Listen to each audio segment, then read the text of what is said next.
El presente escenario es complejo no solo por la pandemia que estamos viviendo, sino por los efectos colaterales que conlleva. La pandemia ha mostrado nuestra vulnerabilidad en políticas sanitarias, en políticas hospitalarias, pero también ha golpeado fuertemente la economía en varios rincones de nuestro planeta. Hay países con grandes dificultades económicas y eso trae un efecto sumamente devastador, probablemente mucho más complejo, mucho más crítico que la misma pandemia. Ahora, ¿qué tiene que ver todo esto con el liderazgo cristiano? Tiene que ver mucho, porque el líder cristiano no es un ente periférico a esta realidad, no es un personaje distante que desde un lugar confortable y seguro está observando esta verdadera tragedia de la humanidad. Al contrario, los líderes cristianos somos personas que estamos dentro de esta agonía, dentro de esta realidad, sufrimos como los no creyentes y estamos participando de esta vulnerabilidad global porque somos también seres humanos y somos parte de este mundo. Por lo tanto, como cristianos, como líderes, nos toca ser participadores activos de la buena nueva de salvación, de la novedad del Evangelio, de una predicación llena de esperanza y no de confusión, sino de esperanza. Y todo parte haciendo lecturas correctas de lo que está pasando en nuestro mundo, haciendo una mirada mucho más macro, mucho más amplia, abriendo el abanico de la reflexión lo mayor posible para que podamos observar no solamente la pandemia como problema presente, sino también los efectos colaterales que está trayendo la pandemia. Como creyentes, creemos que tenemos una palabra de esperanza a toda esta complejidad que está sucediendo, pero primero tenemos que ser lectores de este tiempo, o, como decía la palabra, entendido de los tiempos, esta generación de Isaacar, tenemos que tener esa actitud.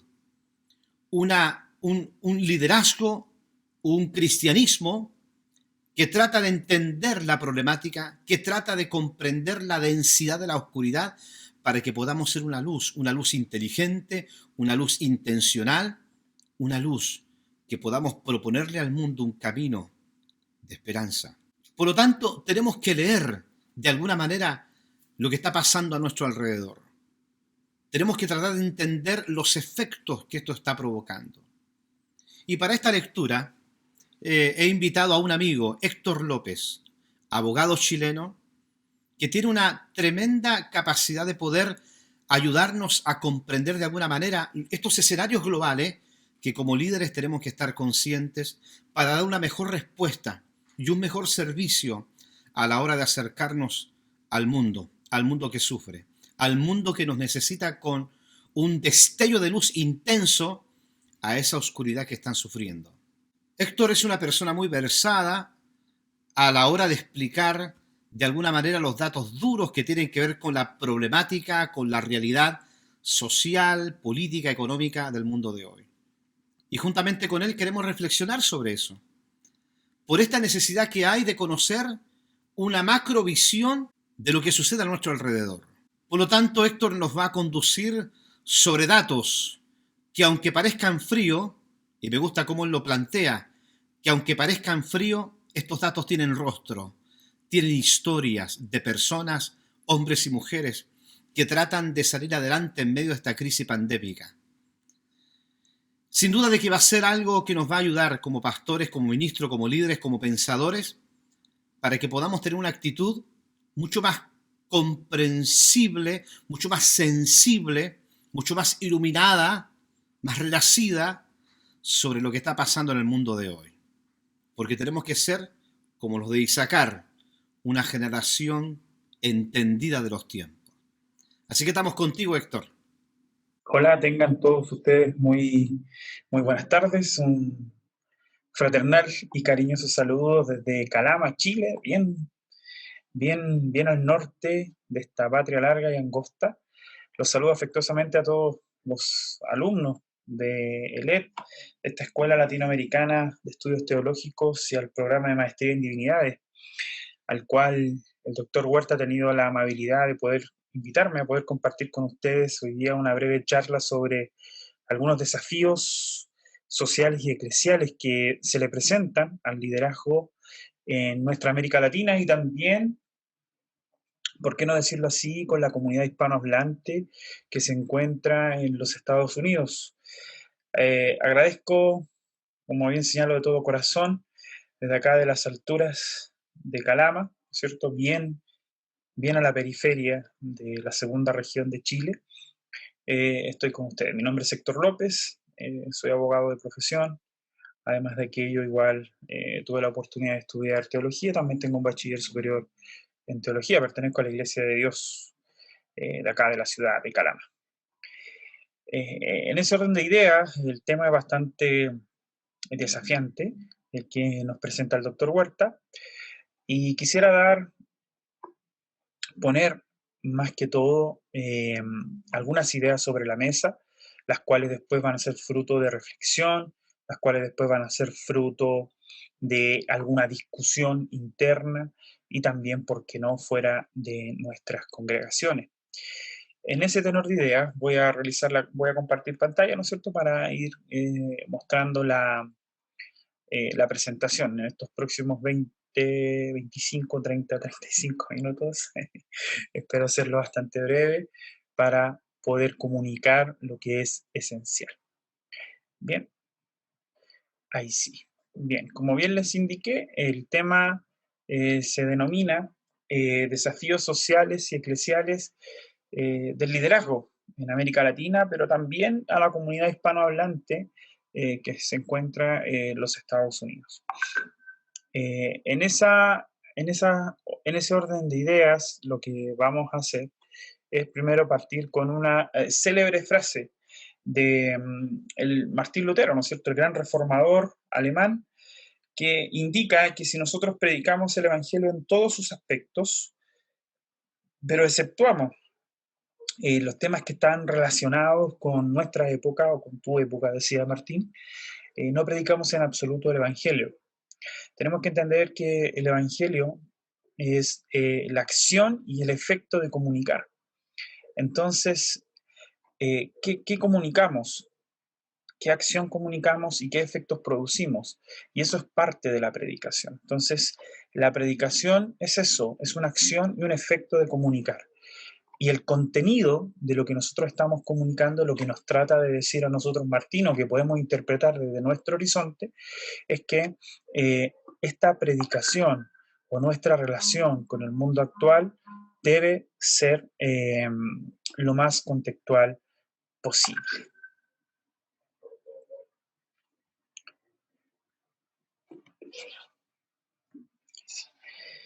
Y ante aquello, el primer desafío, ¿no es cierto?, que tiene el liderazgo cristiano es poder tener la capacidad, de leer el tiempo que nosotros estamos viviendo. Y no solo el que estamos viviendo, sino además el tiempo que vendrá. Es súper relevante poder tener en consideración no solo lo que tenemos hoy en día, sino lo que podrá venir. Ahí hay está difusa, ¿no es cierto?, unas cifras de proyecciones del crecimiento de la América Latina y también algunas imágenes respecto a algunas enfermedades mentales que vendrán a propósito de la pandemia. Y en esa razón es necesario que nos nutramos de las diversas fuentes formales de información para efectos de poder realizar un diagnóstico concreto y tomar acciones concretas referente al diagnóstico que nosotros ya hemos levantado. En esa misma sintonía, ¿no es cierto?, tenemos nosotros acá una gran frase, o más que una frase, es parte de un escrito de Juan Stamp respecto de la teología, el contexto y la praxis del mismo, dentro de uno de estos artículos que están en compendio dentro de un texto que se llama Haciendo Teología en América Latina.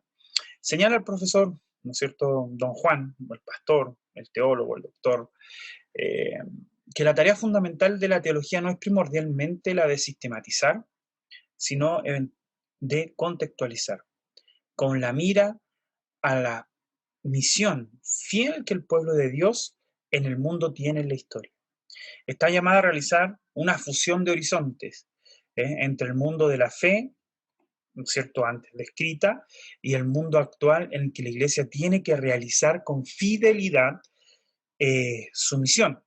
Quizás trayéndonos a nuestro lenguaje latino, ¿no es cierto?, las célebres palabras también de un frankfortiano, ¿no es cierto?, de Paul Tillich en su teología sistemática respecto de esta mirada de dos polos o de dos horizontes para efectos de poder interpretar el momento y las escrituras. Estas palabras son esenciales porque no solamente se orientan al quehacer o a la labor teológica, sino que además va a determinar con profundidad y efectividad cuál es la función del liderazgo para efectos de que tenga un conocimiento absolutamente contextual. Así, en ese orden de ideas, necesitamos primero sentar un concepto, aunque sea muy básico y que lo hemos escuchado mucho, el concepto de pandemia. ¿Qué es pandemia? Bueno, en rigor, pandemia proviene del griego que es pandemos, y significa básicamente algo que afecta a todo el pueblo. No dice, no hay una especificidad sobre si lo que lo afecta es algo sanitario, no, simplemente algo que afecta. Podría ser sanitario, podría ser económico, podría ser de cualquier otra índole, ya compuesto por pan, que significa todo, y demos, que es pueblo. ¿Eh? En rigor, ¿no es cierto?, es algo que afecta a toda la orbe, a todos nosotros, pero no identifica este concepto que únicamente se tendría que tomar en relación a alguna enfermedad en particular, ya sea un virus que se desparrama por todo el mundo. Puede ser cualquier situación, es algo simplemente que afecta a todo el mundo. En ese sentido, la pandemia no solo dejará de ser cuando exista alguna cura, una cura ya sea de carácter preventiva o paliativa de los efectos del coronavirus, ya que las consecuencias sanitarias afectarán distintos escenarios sociales y, por supuesto, eclesiales, porque no estamos añejos, alejados de este mundo, sino que vivimos en él. Y esta pandemia nos vino a enseñar eso. Vivimos en este mundo, transitamos en el mundo, fallecemos en este mundo. Bien, entonces, y que plantea diversos desafíos sistemáticos y que van a perdurar por un buen tiempo. ¿Cómo debemos orientarnos a estos desafíos? Bueno, hay textos que debieran ser probablemente normativos, o al menos los extractos de ellos para poder entender qué ocurrió en las pandemias antiguas, cómo reaccionó el mundo, qué hizo la iglesia o el liderazgo eclesial, qué pasó, cuáles fueron sus consecuencias. Entonces vamos a simplemente tomar como referencia muy, muy somera un texto que se llama La historia de la medicina, de Pedro Lail en Traslago, un médico español, pero historiador además, ¿ya? Y que señala ciertas consecuencias que él agrupa respecto de la peste negra o la peste bubónica o la muerte negra, eh, como se le conoció en pleno siglo XIV. Y anteriormente también la peste justiniana, que a la final era el mismo virus, pero no se conocía aún como tal. ¿Ya? Entonces vamos en ese tenor a analizar ciertos desafíos que nos plantea a nosotros la actual pandemia, pero también con una mirada retrospectiva para saber qué consecuencias y qué desafíos plantearon las pandemias pasadas.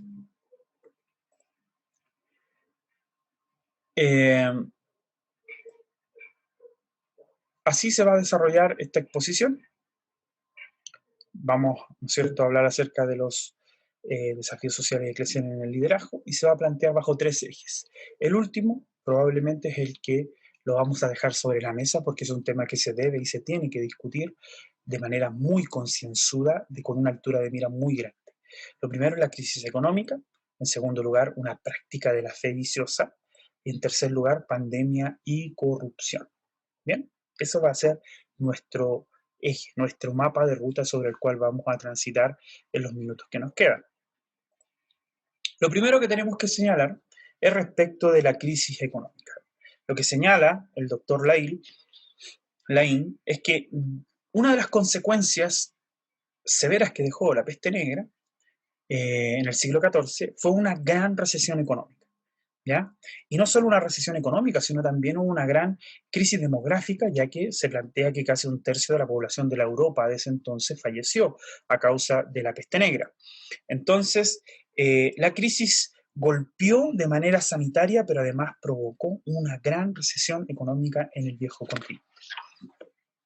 Cuestión que no es lejana a las consecuencias que están aflorando hoy en día en nuestro continente y en el mundo entero en rigor estricto. Hubo un desplome económico en nuestra región que ha tenido efectos devastadores en diversos comercios de bienes y servicios.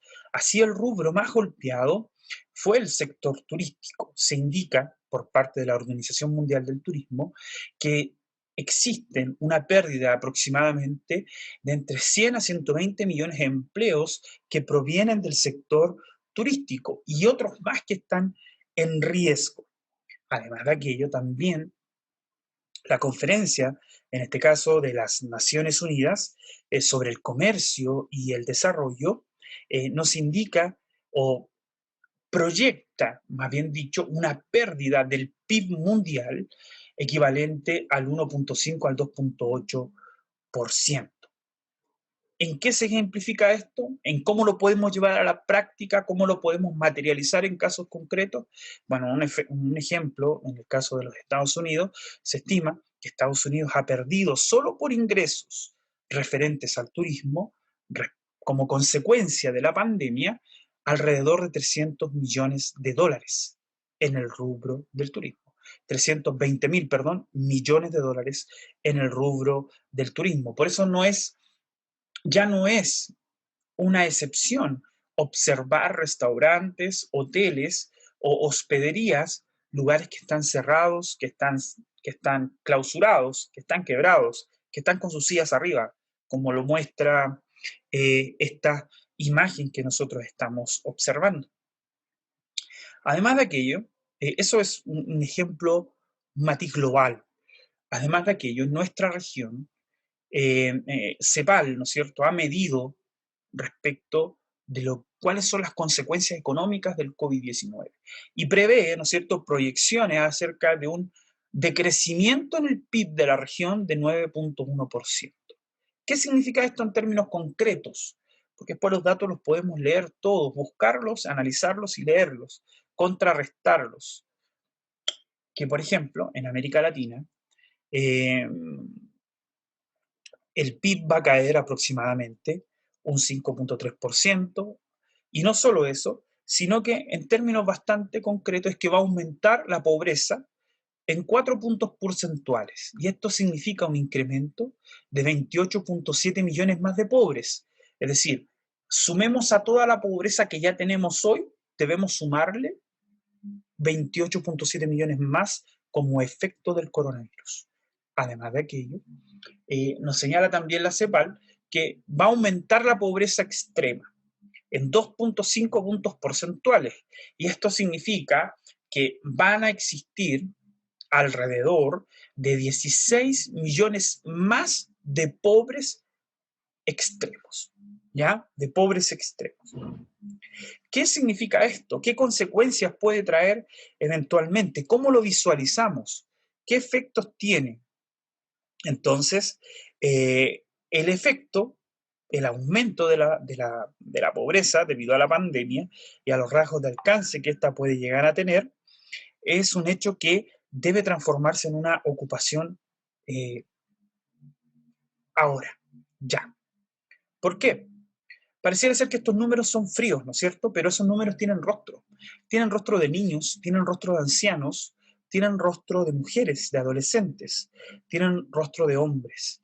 Entonces, esto trae consecuencias no solo a nivel alimentario, que nosotros pensamos que la pobreza solamente tiene que ver con una vivienda o los alimentos, sino es mucho más fragmentario, es mucho más amplio, se fragmenta en muchas más partes, ¿ya? ¿Por qué razón? Porque, por ejemplo, uno de los factores asociados a la explotación sexual comercial de niños, niñas y adolescentes, el mayor factor, no es el único, es la pobreza. Es decir, que van a aumentar y están aumentando los casos de explotación sexual de niños, niñas y adolescentes con fines comerciales. Es decir, que además de eso, otra consecuencia propia de esto es el aumento de la migración, es el aumento de los refugiados en algunos casos, es el aumento del tráfico ilícito de personas. Entonces, no solo son números fríos, sino que se traducen en conductas delictivas sobre algún tipo etario de personas que sobre todo son grupos mucho más vulnerables, como es el caso de las mujeres, como es el caso de los niños, niñas y adolescentes. Entonces, no es solo una cuestión porcentual, no es solamente un gráfico, sino que tiene diversas consecuencias a las que la Iglesia, de alguna manera, tiene que intentar hacerle frente. Al final vamos a mencionar algunas propuestas respecto a cómo podemos actuar, qué debemos hacer. Otra de las consecuencias que nos dice a nosotros el doctor Laín es que lo que ocurrió con la peste bubónica o la peste negra, recordémoslo, fue que comenzó a practicarse una fe viciosa, la práctica de una fe viciosa. Esa fue consecuencia de la peste negra. Comenzaron o surgieron prácticas de los flagelantes. Y no solo eso, también prácticas xenofóbicas. Se culpaba a los judíos como causantes y responsables de dicha crisis sanitaria. Cuestiones que no están muy lejos hoy en día de lo que nosotros estamos viviendo. Además, en aquel entonces, ¿no es cierto?, estas prácticas promovieron la segregación y pareciera ser que habían ciertos tipos de iluminados que podían tener respuesta de parte de Dios a esta pandemia, o a la pandemia de la peste negra. Esta cuestión no es alejada a nuestro contexto, para nada. Fue y es bastante usual escuchar una serie de declaraciones bastante futiles en el ámbito religioso sobre la pandemia. Se transformó inclusive en algo habitual ver y oír elucubraciones respecto de las vacunas creadas, ¿no es cierto?, por distintos laboratorios tecnológicos, llegando algunos comunicadores del Evangelio, ¿ya?, a indicar que seríamos marcados con un chip, que además, ¿no es cierto?, sería la nueva marca de la bestia, lecturas bastante de realismo mágico que las escuchábamos constantemente, que el mundo se iba a acabar, que este era el fin de todo. Los ejemplos podrían seguir sumándose, tales cuales como que este es el nuevo orden mundial que quiere implantar, por ejemplo, Bill Gates, como se leía en algunas partes, en algunos periódicos sensacionalistas y sobre todo de corte tradicional cristiano. Y esto estaba confabulado, ¿no es cierto?, para cerrar templos y que el evangelio no se siguiera esparciendo. Esta cuestión demuestra, lo único que vino a demostrarnos es que hay un déficit en nuestras comunidades de fe. Quizás no todas, pero sí bastante generalizado. Existe, y sobre todo hoy en día en la era de las comunicaciones, más aún, algo que denomino un analfabetismo autoconvocado por amplios sectores evangélicos, en donde llevados por cualquier iluminado, ¿no es cierto?, siguen fábulas bastante añejas que tienen resultados desastrosos. Abundaron los especuladores de calamidades, ¿ah?, los apocalípticos de kindergarten, ¿no? Entonces hay bastante fantasiosos. Pero una de las cuestiones en que el liderazgo debe enfrentar es esta, una práctica de la fe viciosa. Hay una serie de fotografías de muchos teólogos alemanes y latinos, y voy a pasar a detallar por qué. Una de las cuestiones que debe enfocarse el liderazgo para hacer frente a esto es la solidez teológica. El saber y la reflexión teológica son la columna vertebral, de todo proceso de formación ministerial. Los grandes pensadores del pasado fueron relevantes porque supieron vincular sus ideas a los desafíos de su tiempo. Cuando parecía que la esperanza se agotaba, ¿no es cierto?, con las crisis post Segunda Guerra Mundial, tenemos las teologías de la esperanza de Moltmann, que de alguna manera nos invita a mirar el futuro. Y así, cada uno de ellos, cuando el iluminismo o la razón permeaba de alguna forma el quehacer y el pensar teológico del siglo XIX y principios del siglo XX, salta la figura, ¿no es cierto?, de Barth, también a través de su teología. Y dos grandes exponentes, muchos más, solamente son a modo de ejemplo. Probablemente ustedes conozcan a muchos más, han leído a muchos más, pero dentro de nuestra América Latina, dentro de esta teología misional, de la misión integral, ¿cierto? René Padilla, Samuel Escobar, Pedro Arana y tantos otros más, que tanto en la década del 60, del 70, del 80 y otros actualmente, vienen a dar respuesta a los desafíos presentes. Por esa razón, un noble desafío para el liderazgo es que la educación teológica no solo se preste para aprender cuestiones del pasado, ¿ya?, a pesar de que debemos leerlos a ellos para aprender. Lo que en un artículo, o en una ponencia más bien dicho, en Manila en el año 2005, el doctor Norberto Sáraco tituló como los desafíos, ¿no es cierto?, o la educación teológica en el siglo XXI, indicaba, hablando de que uno de los desafíos de ello era la solidez teológica, pero no solo eso, sino también la relevancia de aquella y la utilidad de la educación.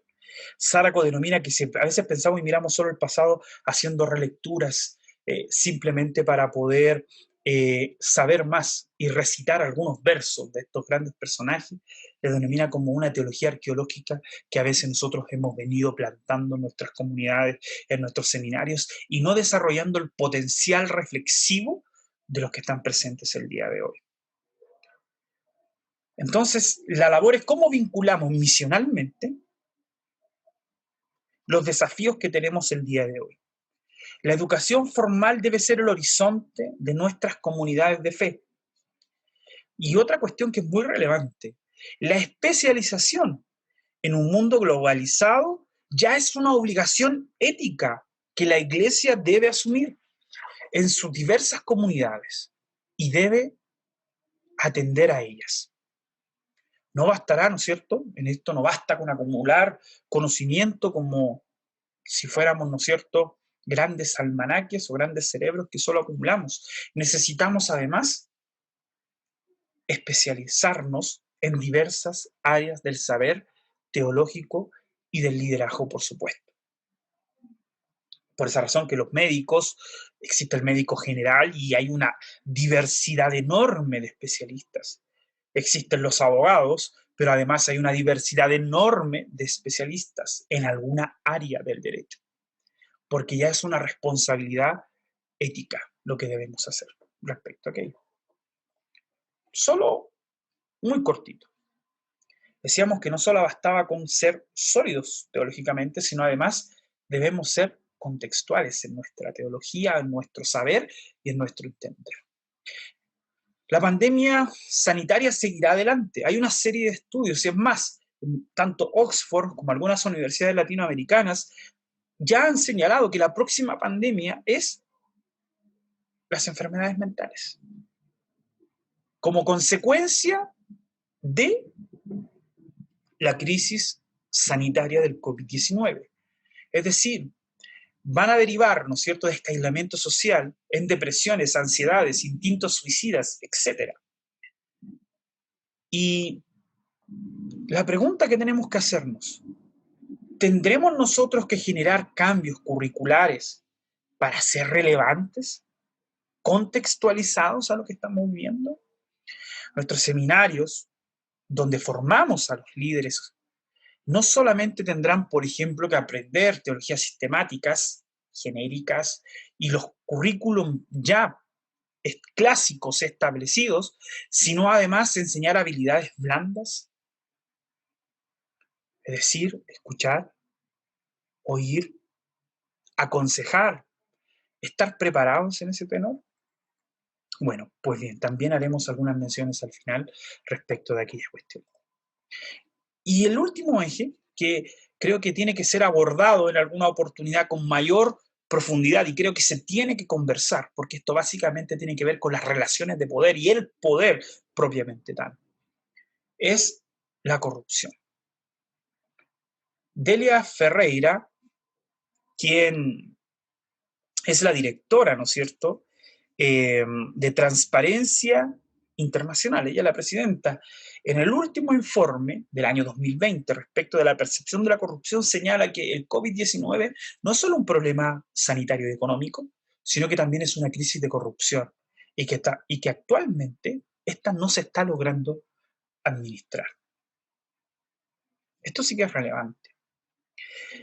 Dicho informe, que maneja las percepciones respecto de la corrupción en los diversos países del mundo, señala que lo que prima en este ámbito de la corrupción son los sobornos para realizar pruebas de COVID-19, tratamientos de salud y otros servicios también, contratación de médicos, suministros, emergencias, etc. El análisis de la muestra que hace este informe muestra que la corrupción además desvía fondos de inversión, también que son necesarios para el cuidado de la salud, dejando inclusive en algunas comunidades más pobres sin médicos, sin cirujanos, sin equipos, sin medicamentos y en algunos casos hasta el extremo pareciera ser, hasta sin hospitales y sin clínicas. Adicionalmente, la falta de transparencia en el gasto público aumenta el riesgo de corrupción y respuesta ineficaz a la crisis. Los elementos que a priori, ¿no es cierto?, detalla o destaca dicho informe es la desviación del gasto y la falta de transparencia en el uso de los recursos. Sin dejar de mencionar, ¿no es cierto?, esta pareciera ser cultura del acaparamiento de los países más grandes, tan instalada en la sociedad posmoderna, carente de toda solidaridad. Esto es muy relevante. ¿Por qué razón? Hay una noticia en la BBC, que es de enero de este año, que es muy particular. Yo solamente coloqué un extracto de aquella, que señala que en el año 2020 el gobierno de Donald Trump entregó cerca de 3.700 millones de dólares, perdón, 7.300 millones de dólares a organizaciones religiosas como parte de un programa de auxilio financiero, ojo, para pequeñas empresas. ¿Y por qué la BBC le puso el ojo? ¿Por qué los periodistas y los investigadores le pusieron el ojo a este dinero? Bueno, una de las razones era porque no se podía transparentar el uso en que estos recursos se le daban, porque al tener un estatuto jurídico diferente, las organizaciones religiosas no están igualmente reguladas que una pequeña empresa normal. Es más, uno de ellos señala dicho informe, curiosamente después que este fue beneficiado con algunos millones de dólares. No vamos a dar los nombres de ellos, pero usted lo puede buscar ahí en internet, la noticia que yo estoy señalando, compró un jet privado. Y cuando la opinión pública saltó encima, porque justamente después de haber recibido los aportes estatales, se compra un jet privado de lujo para 14 personas. La presión social y mediática fue tanta que lo tuvo que devolver. Entonces, al no existir algún mecanismo que a las organizaciones religiosas los obligue a transparentar sus gastos, nos vemos enfrentados ante la corrupción. Pareciera ser que no permeara a las organizaciones religiosas, pero sí lo hace. Hoy en día, algo que parecía bastante oculto, ¿no es cierto?, ya es una realidad. Las reuniones eclesiales son de carácter online y por lo mismo muchas veces nosotros vemos, escuchamos y sentimos cuando, ¿no es cierto?, los predicadores o de iglesias súper grandes colocan sus cuentas corrientes y donde usted puede depositar inclusive, en nuestro caso, en nuestro país, cuenta RUT. O sea, todos sabemos el RUT del pastor o de tal o cual predicador para efecto de depositar derechamente ahí, ya sea los diezmos, la ofrenda o cualquier u otra donación. Entonces, lo que esto nosotros nos hace mirar es que hay un vínculo, hay un vínculo. ¿Por qué razón? Porque lo que genera la pandemia es necesidad, y dentro de aquellas las iglesias no estamos ajenas. Se ha visto, ¿no es cierto?, como yo les señalé a ustedes, por diversas plataformas, esta solicitud donde hacer llegar los dineros a los feligreses.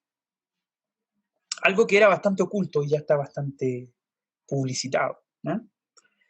En algunos casos, fraudes gigantescos respecto a aquello. Entonces, los índices de percepción de la corrupción nos señalaban esto, que lo que involucra esencialmente la transparencia en el gasto. Vale decir, una alta cantidad de recursos que nadie sabe dónde va, como por ejemplo lo que la BBC coloca para que todo el mundo lo pueda observar respecto de estos mega iglesias en Estados Unidos. Entonces, la corrupción es un fenómeno global que trasciende a instituciones tanto públicas como privadas y que también ha permeado algunas instituciones de carácter religioso. Y esto es muy importante respecto de las percepciones, de los índices de la percepción. Hoy en día nosotros nos manejamos en la sociedad red o en la comunidad red. Y hay un sociólogo español que ha trabajado este tema con bastante firmeza, Manuel Castells, ¿ya? Manuel Castells. Una serie de textos, dentro de ellos, ¿no es cierto?, está Comunicación y Poder, La Era de la Información, en sus diversos tomos, Redes de Indignación y Esperanza, los movimientos sociales, en la era del Internet, etc. ¿Cómo funciona? ¿Dónde radica? ¿Dónde está el poder? Castells nos dice, bueno, el poder actualmente está radicando en las redes, en cualquier tipo de redes. Al vivir, ¿no es cierto?, en esta era digital, a mucha velocidad, las comunicaciones trascienden. Y es a tal nivel lo que podemos comunicar, que las fake news inclusive ya están siendo estudiadas por diversas universidades y organismos por el gran poder y el gran impacto que tienen sobre la sociedad. Entonces, esto es bastante relevante. Si nosotros observamos, aquí este es el mapa de percepción de corrupción, si dentro de las sociedades que están más amarillitas claritas, son las menos corruptas, mayor puntuación de fiabilidad, y las más rojas son las que están sumidas en una especie más de corrupción. Y nuestra América Latina no se escapa de aquello, sobre todo algunos países como de Venezuela, Centroamérica y dentro de ellos también Paraguay. Estamos a algunos países a la altura, ¿no es cierto?, de lo que son África y algunos países de esa región. Es decir, ocultar la información financiera y no sabemos en qué gastamos. Entonces, la globalidad de la información ha venido a colocar el poder o el ojo en las redes de comunicación, en las redes de información. Por esa razón, hoy en día, si no existiera este tipo de poder, probablemente la BBC no hubiera sacado al descubierto esta noticia. Y que la presión mediática fue tal a través de las redes sociales que obligó, ¿no es cierto?, a dicho personaje a devolver ese dinero. Porque se pensó, no estoy asegurando o aseverando, que él se compró un jet privado con un dinero que le dieron para salvataje económico. Pero al no haber transparencia en el uso de ese recurso, evidentemente se presta para que la percepción de la corrupción pueda aumentar.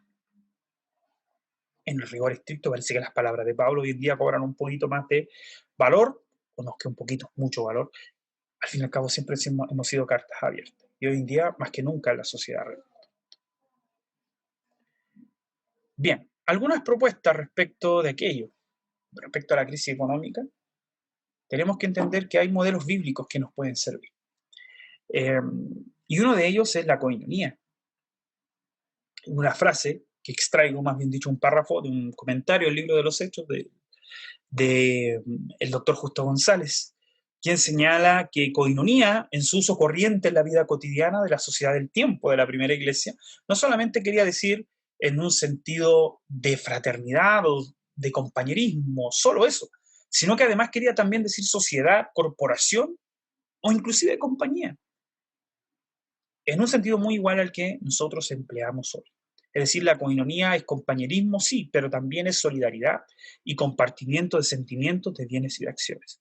No puede ser posible que el día de hoy, por ejemplo, existan templos, ¿no es cierto?, que parezcan verdaderos estudios de televisión al momento de transmitir sus cultos, y tenemos templos, iglesias, que no cuentan ni siquiera con una señal de internet o energía eléctrica para poder hacerlo, como son en nuestras comunidades rurales. Entonces, ¿dónde está el sentido de corporación? ¿Dónde está el sentido de sociedad? Si ustedes preguntan si la iglesia es una corporación, sí, efectivamente, en el sentido de comunidad, en el sentido del compartir. También, por ejemplo, esto es respecto de la crisis económica que está afectando derechamente esos números fríos y duros a nuestros hermanos de las comunidades de fe. También Pablo también utilizó otros mecanismos, que era recoger ofrendas donde estaban en mejores calidades económicas y las transportaba, las llevaba a lugares donde existía una crisis financiera contundente. Ese es un ejemplo. Es decir, actuar como sociedad, actuar como corporación, genera redes que nos permitan descubrir cuál es el lugar más débil, en el que de nosotros el más fuerte debe ir y ayudar. Actuar como corporación, actuar como sociedad. Respecto de la educación, y todas estas propuestas son para abrir el debate post presentación, porque ya me quedan 3 minutitos. La educación teológica, 2 modelos, uno misional y uno laico. Al respecto, ¿no es cierto?, en esta crisis que estamos viviendo nosotros hoy en día, de esta desviación de la fe, de esta poca solidez contextual que tenemos, hay un texto muy interesante de David Suazo Jiménez, quien es profesor del CETECA, y escribe un texto que entiendo que es su tesis doctoral, que se llama La función profética de la educación teológica evangélica en América Latina. Aquí lo tengo, el librito, ¿ya? Es un libro que edita Editorial CLIE. Es un muy buen texto. Yo creo que debería ser un texto normativo, a lo menos para leer y repensar sus ideas. Y dentro de las propuestas que hace David Suazo, una de aquellas es una propuesta misional. Y esta propuesta misional, ¿no es cierto?, viene tomada de Orlando Costas. Señala, ¿no es cierto?, dentro de esta educación misional, que tiene directa relación con el contexto en el que nosotros nos desarrollamos. Es decir, que esta educación teológica es una dimensión de la misión, la educación teológica misional. Ello procede de la misma misión de Dios, dentro del cual se puede entender la misión propia de la iglesia. ¿Ya? ¿Qué dice Costas? Siguiendo las pistas que nos ofrecen los evangelios, podemos decir que una de las dimensiones del testimonio de la iglesia es su ministerio docente. La educación teológica es una forma especializada, pero no elitista, de este ministerio, es decir, desempeña un papel específico dentro de la iglesia. Además, Orlando Costas propone, ¿no es cierto?, una triple identidad de esto, es decir, que la educación teológica debe ser misional, con una triple identidad, es decir, formar tanto carácter, habilidades y pensamiento, informar mente, praxis y contemplación, y además transformar valores, instituciones, personas y comunidades. Y no solo eso, sino que además indica que quizás la primera y más básica de las labores de la formación misional es preparar líderes laicos. Sin líderes laicos, dice Orlando Costas, preparados, no se puede contar con un programa educativo dinámico en la iglesia local. Tampoco se puede esperar que la iglesia desempeñe con fidelidad y eficacia su ministerio docente fuera de la comunidad. ¿En dónde? En la sociedad secular. La iglesia es llamada a enseñar a los pueblos el camino de la justicia, la misericordia y la obediencia de Dios. Entonces tenemos además que tener una educación laica. Recordemos, la especialización es una obligación ética en el siglo XXI respecto de la formación. ¿Qué cambios haremos en el currículo, por ejemplo, ante la pandemia mental? ¿Qué programas de urgencia insertaremos en los que ya tenemos, que son necesarios? Podríamos quizás parafrasear un poco a Jesús diciendo, ¿era necesario hacer esto? pero sin dejar de hacer aquello. Es decir, no tenemos que dejar de formar líderes sólidos en teología, en el conocimiento del texto, y no solo eso, del conocimiento del texto, sino en la contextualización, pero debemos también pensar en la necesidad urgente del aquí y del ahora, pensando que la educación teológica también es de carácter misional. Y en último lugar, respecto de la corrupción, tenemos que entender que tenemos una función pública. En el liderazgo eclesial actual se deben generar diversos cambios y comenzar a crear realidades. Cada líder que asume un puesto debe informar si es pagado o no por la organización a la que representa. Debe además realizar una declaración de sus intereses y de su patrimonio, es decir, tanto la suma de sus activos como de sus pasivos. ¿Por qué razón? Porque no se está ganando el dinero de manera injusta, de manera ilícita. ¿Qué problema hay en que todos sepan cuánto gana, que exista un registro público donde todos puedan acceder, como ocurre con los funcionarios públicos que están en escalafones de alta dirección, o no solo eso, también de la escala profesional, donde los sueldos y las remuneraciones son públicas? Todos saben cuánto ganan y todos saben sus deudas pasivas. ¿Por qué razón?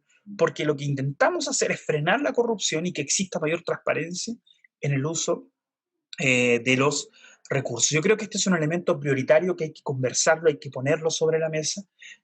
Por esa razón creo que basta en este momento o en esta etapa la idea, pero hay que darle muchas vueltas a este asunto.